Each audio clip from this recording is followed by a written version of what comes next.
ہماری جو برائیاں وہ تو ہے ہی ہیں، ہماری خرابیاں، ہمارے گناہ، ہماری سیاہیاں، لیکن ایک گناہ کہ جس کو گناہ سمجھا ہی نہیں جاتا ہے، ایک برائی جسے برائی مانا ہی نہیں جاتا ہے، ایک خرابی جسے ذہانت اور چالاکی تصور کیا جاتا ہے، ایک بہت بڑا نقص،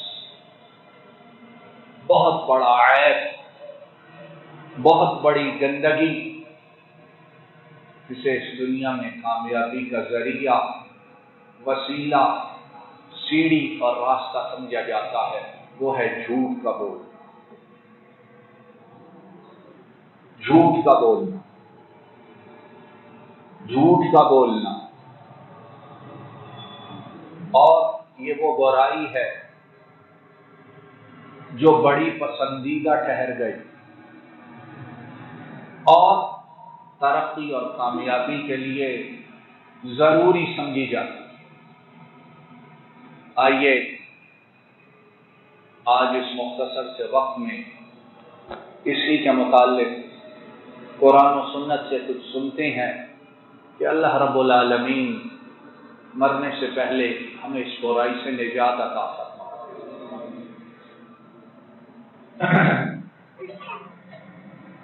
جھوٹ اور ایمان یہ اکٹھے نہیں ہو سکتے۔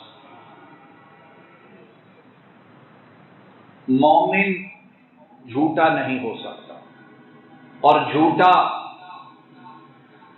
بات کو سمجھ کے جائیے، اور کوئی بات بھی میری نہیں، باتیں یا اللہ جل شانہ کی ہیں یا محمد کریم صلی اللہ علیہ وسلم۔ اللہ جل شانہ ارشاد فرماتے ہیں انما یفتری الکذب الذین لا یؤمنون بآیات اللہ۔ ارشاد فرمایا جھوٹ یقیناً وہ لوگ گھڑتے ہیں، یقیناً جھوٹ وہ لوگ گھڑتے ہیں، بناتے ہیں۔ کون؟ لا یؤمنون بآیات اللہ، جو اللہ کی آیات پر ایمان رکھ گئی، قرآن ہے۔ وَأُولَئِكَ هُمُ الْكَاذِبُونَ، اور یقیناً یہی لوگ جھوٹے ہیں۔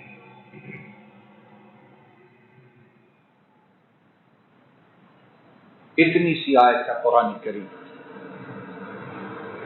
اور یہ آیت سورۃ النحل کی، اور اس کا نمبر 105، 14واں پارہ سورۃ النحل اور آیت نمبر 105۔ انما یفتر الکذب الذین لا یؤمنون بآیات اللہ واولئک هم الکاذبون۔ تو ہم لوگ کیا کہتے ہیں؟ کافر ہے، منافق ہے، مشرک ہے، یہودی ہے، نصرانی ہے۔ اللہ جل شانہ فرماتے ہیں وہ تو ہے ہی ہیں، لیکن جو جھوٹ گڑتا ہے، جھوٹ بناتا ہے، جھوٹ کے لیے کوشش کرتا ہے، اس کا میری آیات پر ایمان ہے۔ اور ہم کہتے پھریں کہ ہم بڑے پکے مسلمان ہیں۔ میں اور آپ صبح سے لے کر رات تک کبھی ایک شخص اپنے ساتھ رکھیں، وہ اس کا کام یہ ہو صرف ہمارے جھوٹ لکھیں، صرف، اور کوئی کام نہ، اور باقی گناہ نہیں لکھنا، صرف یہ لکھو، صبح آنکھ کھلے اور رات کو جب آنکھ بستر پہ بند ہو لکھتے جاؤ۔ ایک دن دیکھیں گے تو حیران رہ جائیں گے، اور پھر یہ سمجھ آئے گی، یہ سوچنے پہ مجبور ہوں گے کیا ہم مسلمان باقی بھی ہیں کہ مسلمان ہی ختم ہو گئے۔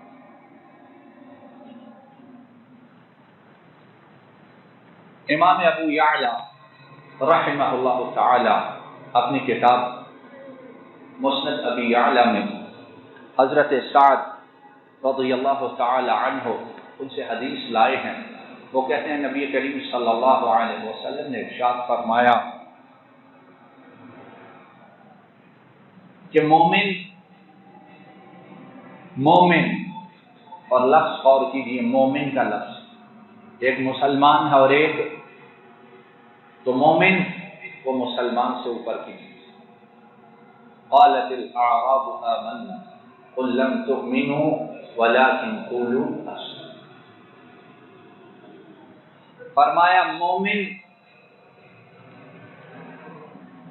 ہر خصلت پر پیدا کیا جا سکتا ہے، ہر خصلت اس میں پائی جا سکتی ہے، لیکن فرمایا دو خصلتیں ایسی ہیں وہ مومن میں نہیں پائی جا سکتی، اور مومن ان دو خصلتوں پر پیدا نہیں ہوتا ہے۔ کیا ہیں وہ خصلتیں؟ فرمایا ایک جھوٹ اور ایک خیانت۔ ایک جھوٹ اور ایک، اب بولیں، دیکھیں، غور کریں، یہ برائیاں ہم میں تو ہے ہی نہیں، ہم تو ان برائیوں سے پاک صاف۔ جس کو دیکھو، جس کی بات سنو، وہ کہتا ہے جی سارا دن حق حلال کے لیے محنت کر۔ یہی باتیں ہیں نا، آپ ہر کوئی یہی دعویٰ کرتا ہے، حق حلال، حق حلال، حق حلال۔ پتہ نہیں حق حلال کمانے والے، کھانے والے اور حق حلال کے ساتھ رہنے والے کون سے خوش نصیب ہیں،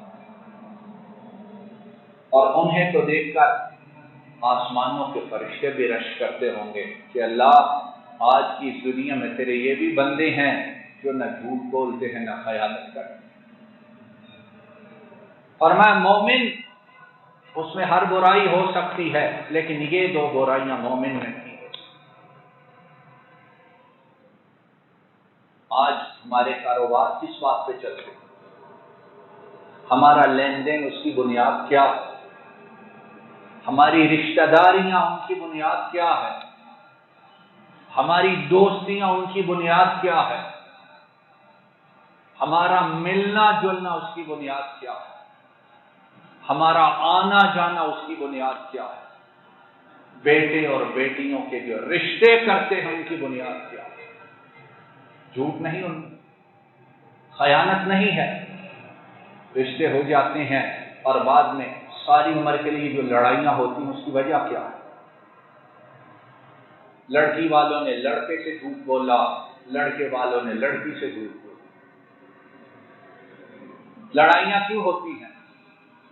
خیانت کی، باتوں کو چھپایا، جو باتیں نہیں تھیں ان کو اس وقت عارضی طور پہ ظاہر کیا، اور جب وقت گزرا، رنگ و روغن اتر گیا، ملمہ سازی اس کا پردہ چاک ہوا، تو پھر کیا ہے؟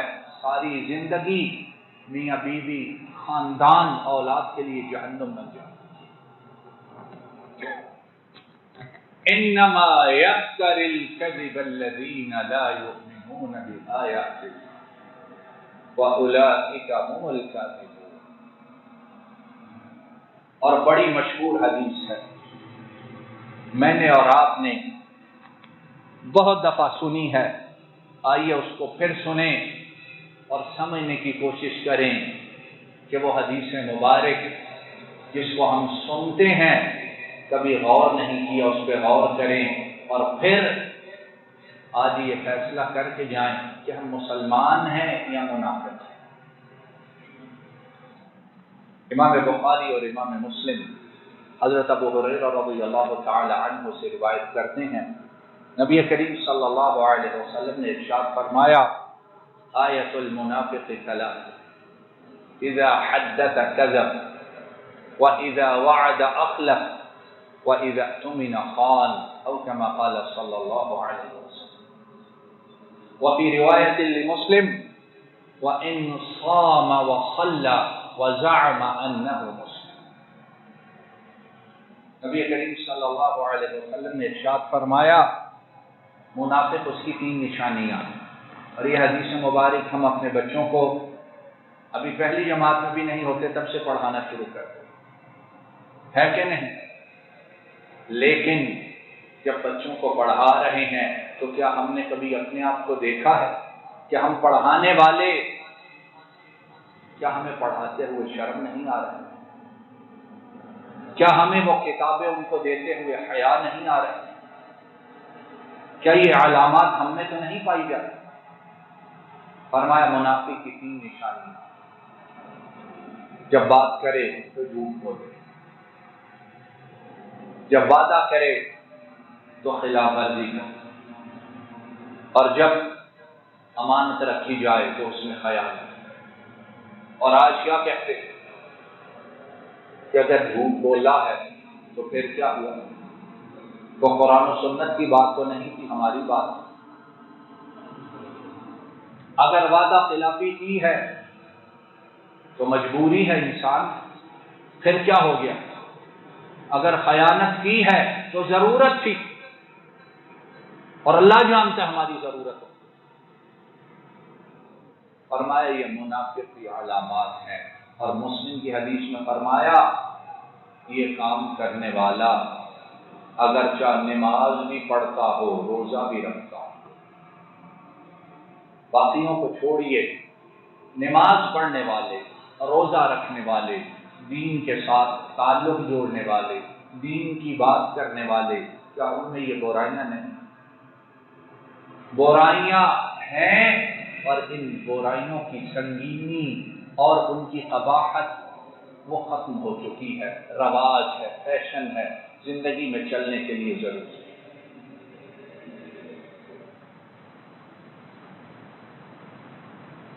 امام غزالی رحمہ اللہ تعالی وہ بیان کرتے ہیں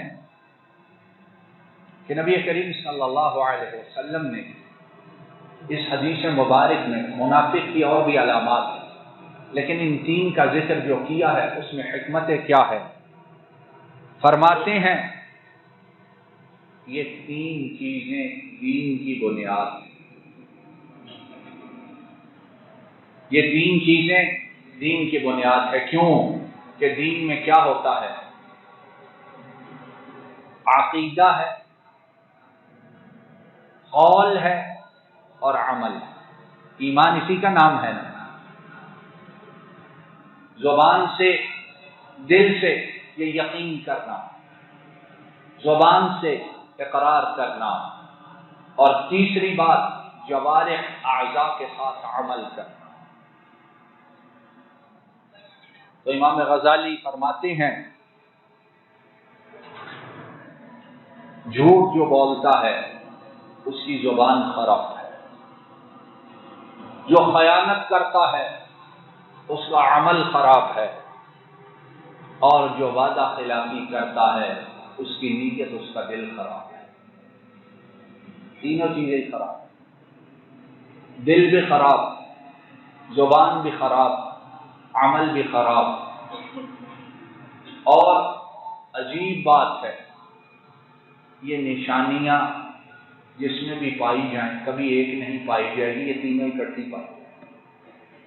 کبھی غور کرو، یہ نشانیاں جس میں بھی ہوں گی یہ نہیں ہوگی 1 ہے 1.5 ہے، وہ تینوں ہی ہوں گی اس میں۔ کیوں؟ جب بات کرے گا جھوٹ بولے گا، میں اور آپ اپنے آپ کو دیکھیں، غور کریں، تینوں اکٹھی ہم نے کی ہوئی ہیں کہ نہیں؟ یہ تینوں تاریخی سرٹیفکیٹ ہمارے پاس ہیں کہ نہیں؟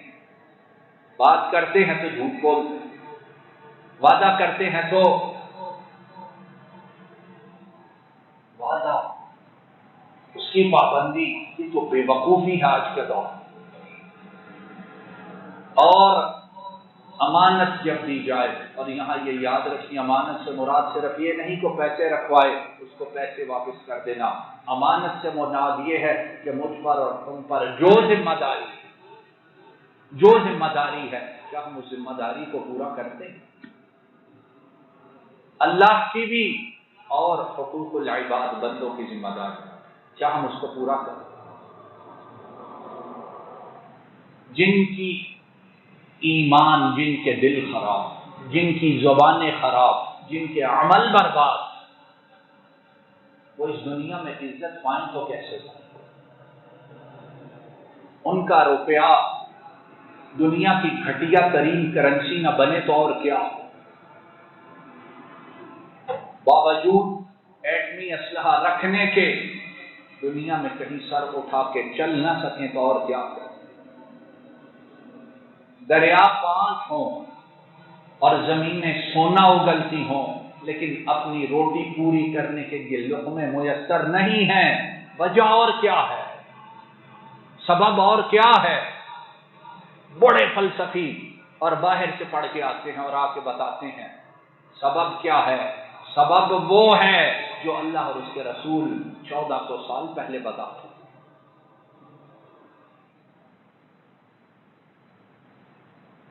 اور ہماری کمائیاں، ہماری روٹی، ہمارا رزق اور جس کے ساتھ ہم اپنے کنبوں کو پال رہے ہیں، اس جھوٹ نے، اس وعدہ خلافی نے، اس خیانت نے پتہ نہیں ہمارے رزق کو حلال بھی رہنے دیا ہے کہ نہیں رہنے۔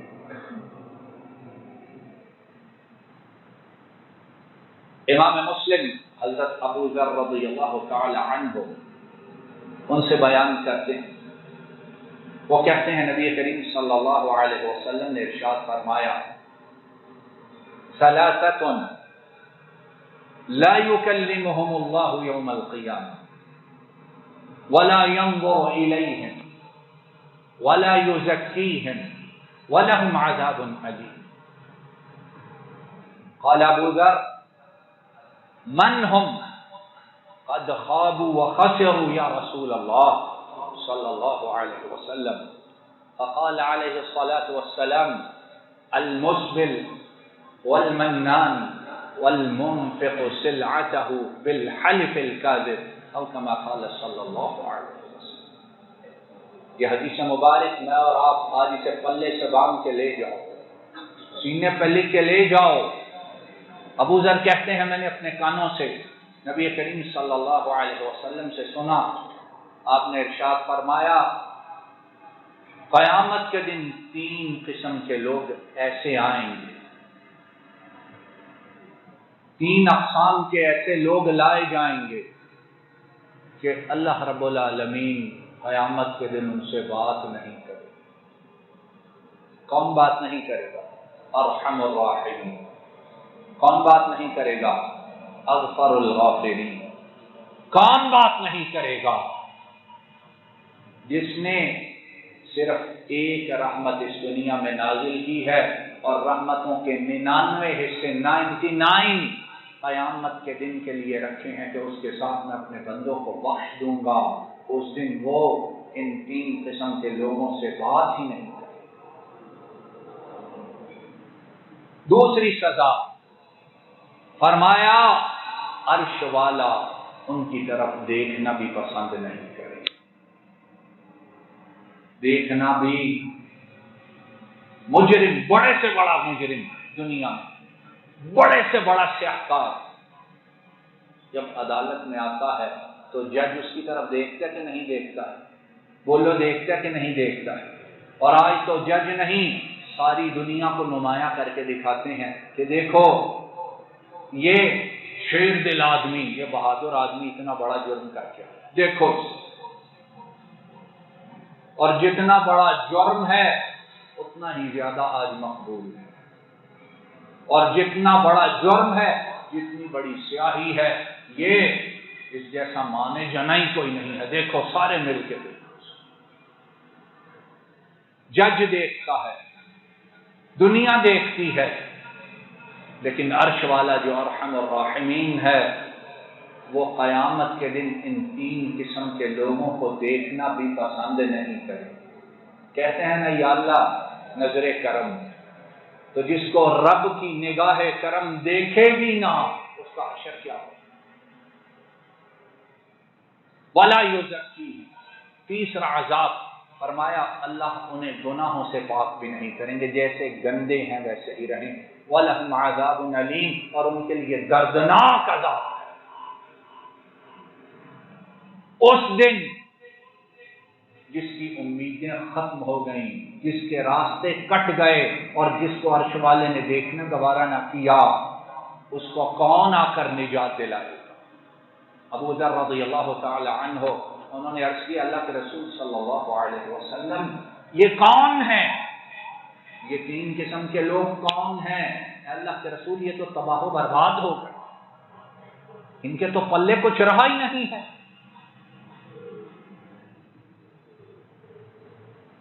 نبی کریم صلی اللہ علیہ وسلم نے پھر تین قسم کے لوگ بتلائے، فرمایا پہلی قسم وہ مرد جو اپنے کپڑوں کو اپنے ٹخنوں سے نیچے لٹکاتے ہیں۔ بات شاید مجھے اور آپ کو ہضم نہ ہو، یہ بات ہماری پسندیدہ نہیں ہے، یہ بات ہمیں پسند گوارا نہیں ہے۔ کیوں کہ ہم نے اس دنیا میں زندگی گزارنی ہے، یہ کوئی طریقہ ہے زندگی گزارنے کا کہ کپڑے شلوار پتلون اپنے ٹخنوں سے اٹھا کے رکھو، جہاں جاؤ ساری دنیا مذاق کرے؟ ہاں عورتیں اٹھائیں تو یہ ان کی تہذیب کی علامت ہے، عورتیں اٹھائیں تو اس کا مطلب ہے یہ عورت پڑھی لکھی، عورتوں کے اوپر ہوں تو اس کا مطلب ہے یہ عورت بڑے گھرانے کی، عورتوں کے اوپر ہوں تو اس کا مطلب ہے یہ لوگ بڑے تہذیب یافتہ ہیں، ان کا دنیا سے تعلق ہے۔ لیکن مرد اگر اللہ کے رسول کی سنت پر عمل کرتے ہیں اٹھائے تو یہ زندہ رہنے کے قابل ہی نہیں ہے، پتہ نہیں کہاں سے آ جاتے ہیں، یہی سمجھا جاتا ہے۔ پھر میں اور تم مسلمان کہاں کے ہیں جنہیں اللہ کے رسول کی یہ بات پسند اور گوارا ہی نہیں ہے، اور پھر کہتے ہیں کہ ہمارے رسول صلی اللہ علیہ وسلم ان کی دنیا میں توہین کیوں ہوتی ہے؟ توہین اس لیے ہوتی ہے کہ ہم جو ان کے نام لیوا ہیں، ہم حقیقت میں نام لیوا نہیں بلکہ ہم اس توہین کا خود سبب ہیں۔ جن کے ماننے والے اور اس کے رسول کا دعویٰ کرنے والے وہ نہ عمل کرتے ہیں بلکہ باتیں گوارا نہیں، تو غیر رسول کی عزت کیسے کرے؟ اگرچہ ہمارے رسول صلی اللہ علیہ وسلم ان کا مقام و مرتبہ کسی کے گھٹانے سے گھٹتا نہیں ہے، لیکن یہ ہے کہ قیامت کے دن مجھ سے اور تم سے سوال ضرور ہوگا۔ اور دوسری قسم فرمایا المنان، کسی کے ساتھ احسان کر کے اس احسان کو جتلانے والا، نیکی کر کے اس کو جتلانے والا۔ اور ہماری زندگی کا کاروبار انہی باتوں پہ چلتا ہے، اور ہمارے پاس ہے کیا؟ ہماری باتیں، ہماری لڑائیاں جھگڑے، ان کی بنیاد کیا؟ میں نے یہ کیا تو اس نے میرے ساتھ کیا کیا، میں نے یہ دیا تو اس نے مجھے کیا دیا، میں نے مشکل وقت میں ایسے ساتھ دیا اس نے میرے ساتھ کیا کیا، یہی ہے نا ہمارا۔ اور بڑے بڑے سیانے، عقل مند، پڑھے لکھے، مالدار، ان کی ساری زندگی انہی جھگڑوں کو نپٹاتے گزر رہے۔ اور تیسرا گناہ فرمایا وہ شخص جو جھوٹی قسم اٹھا کر اپنا سودا بیچتا۔ اب دیکھ لو مجھ سمیت یہاں جتنے ہیں، یہ آخری بات ہم پر کس طرح لاگو ہوتی ہے، گویا شاید کو خوش قسمت ہو یہ ہمارے لیے۔ جھوٹی قسم اٹھا کر کیا بیچنا، چاہے وہ چھابڑی لگانے والا ہو اور چاہے وہ بلینز اور ملینز ڈالرز میں کاروبار کرنے والا ہو، چاہے لمبی اونچی بلڈنگوں میں بیٹھ کر تجارت کرنے والا ہو، چاہے گلیوں میں اور چوراہوں میں ریڑیاں لگا کر سامان بیچنے والا۔ کون ہے جو اس جھوٹ سے، اس غلط بات سے پاک ہے؟ فرمایا جھوٹی قسم اٹھا کر اپنا سودا بیچنے والا۔ کیا ہے؟ اللہ رب العالمین قیامت کے دن اس سے بات نہیں کرے، اس کی طرف دیکھیں گے نہیں، اس کو گناہوں سے صاف نہیں کرے، اور اسے عذاب علیم میں گرفتار، اس نے جہنم کی آگ میں گرا۔